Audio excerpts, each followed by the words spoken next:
Uttar Pradesh police ने संभल से एक ऐसे गिरोह को गिरफ्तार किया है जो पहले लोगों की दुर्घटना कर हत्या करवाता है और उसके बाद बीमा की करोड़ों रुपए की राशि को हड़प लेता है। उत्तर प्रदेश में संभल पुलिस ने पिछले दिनों एक केस में फरार चल रहे आरोपी शाहजहां को गिरफ्तार किया। इसके बाद शाहजहां के मोबाइल की फॉरेंसिक जांच कराई गई तो पुलिस भी हैरत में पड़ गई।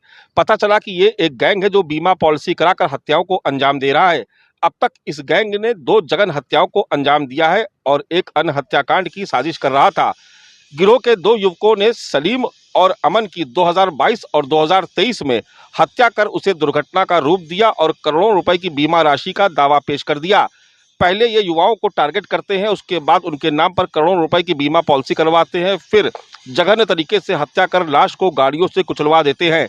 पुलिस के पास शिकायत करने भी ये गैंग ही जाता है और फिर बीमा क्लेम कर सारी रकम हड़प लेता है। जनपद संभल की पुलिस टीम द्वारा निरंतर अंतर्राज्यीय बीमा गिरोह के सदस्यों के विरुद्ध कार्रवाई की जा रही है।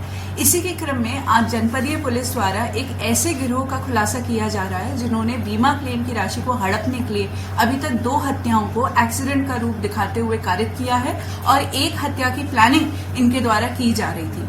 पूरा घटनाक्रम इस प्रकार है कि जो हमारा मूल मुकदमा था 13/25 जो कि थाना रजपुरा पे पंजीकृत था, जिसमें पहले 2 अभियुक्त ओंकारेश्वर मिश्रा करण और अमित पकड़े गए थे, उसी में एक अन्य अभियुक्त शाहरुख की गिरफ्तारी फरवरी 2025 के अंदर की गई थी। जब शाहरुख के पास से हम लोगों ने एक मोबाइल भी बरामद किया था और विवेचना के क्रम में ही जब हम उसके पास से जो बरामद मोबाइल था उसके डेटा का अवलोकन कर रहे थे तो हम लोगों ने एक बहुत अजीब सी चीज पाई कि एक व्यक्ति कमल के साथ जो उनकी व्हाट्सएप चैट थी उसमें वो एक अमन नाम के व्यक्ति की पॉलिसी क्लेम के बारे में बात कर रहे थे।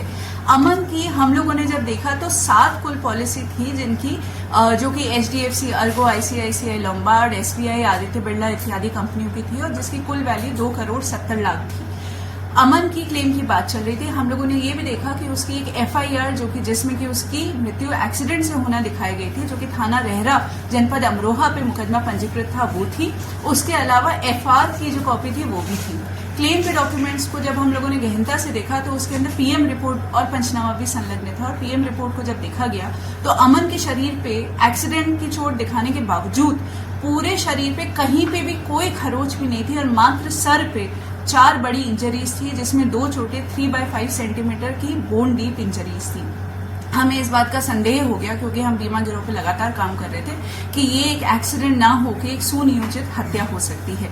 इसलिए हमारे द्वारा एक रिपोर्ट प्रेषित की गई कि इसमें अग्रिम विवेचना की आवश्यकता है और DIG सर के आदेश से अमरोहा से ये विवेचना जो है थाना रजपुरा में ट्रांसफर हुई। इसी की विवेचना के दौरान जो हमने दस्तावेजों से 2 प्रमुख अभियुक्तों को चिन्हित किया था, उनका नाम था कमल और वेद प्रकाश, जो कि धनारी के रहने वाले हैं। इन लोगों को हम लोगों ने बुलाया और इन लोगों से गहनता से जब पूछताछ की गई तो इन लोगों ने स्वीकार किया कि इनके द्वारा बीमा क्लेम की राशि को हड़पने के लिए अमन की हत्या की गई, जो कि इनकी सगी मौसी की लड़की का लड़का था। इनकी मौसा जी की डेथ हो चुकी थी और मौसी की लड़की की भी डेथ हो चुकी थी।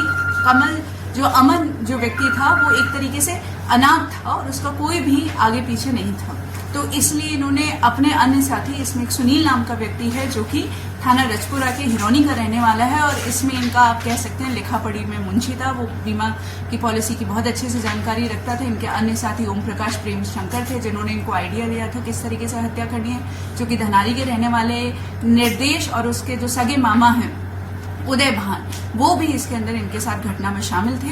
ये लोग सुनियोजित तरीके से पहले इन्होंने इस बच्चे की साथ पॉलिसी कराई 2,70,00,000 की, फिर इससे ये लोग धनारी से लेकर गवा से होते हुए ये लोग रहरा थाना में पहुंचे, जो कि एक सुनसान सा क्षेत्र है, जंगल है वहां पे। उसको अत्यधिक दारू का सेवन कराया, फिर उसके बाद हथौड़े से उसका सर फोड़ के उसकी हत्या कर दी। बाद में खुद ही वादी बन के इन्होंने थाना रहरा पे मुकदमा पंजीकृत कराया और क्लेम की राशि हड़पी, क्योंकि हमें इस बात का अंदेशा हो गया था कि ये इनके द्वारा कारित की गई पहली घटना नहीं हो सकती है।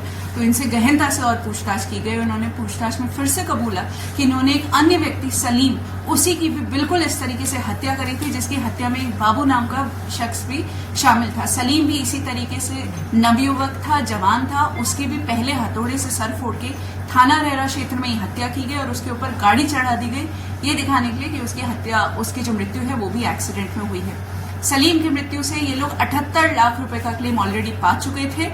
इसकी अमन की मृत्यु के बाद अभी तक ये 20 लाख रुपए का क्लेम पा चुके थे। इन लोगों की साजिश के तहत ये लोग, जो ओम प्रकाश है उनके सगे जीजा रमेश की भी हत्या करने वाले थे, उसके नाम पे ये लोग 4 पॉलिसी अभी तक करा चुके थे। एक बहुत ही क्रूर गैंग है जो कि ऐसे व्यक्तियों को चिन्हित करता है जो कि नवयुवक है, क्योंकि उनका प्रीमियम कम लगता है और बीमा का क्लेम का पैसा उन्हें ज्यादा मिलता है। उन लोगों को चिन्हित करते हैं, बर्बरता पूर्वक उनका सर फोड़ के उनकी हत्या कर देते हैं और उस हत्या को एक्सीडेंट का रूप दिखाते हुए बाद में क्लेम की राशि को प्राप्त कर लेते हैं। पुलिस ने अब तक इस गिरोह के 7 सदस्यों को गिरफ्तार कर जेल भेज दिया है। कैमरा पर्सन मिंटू सिंह के साथ मानस श्रीवास्तव, न्यूज़ 24।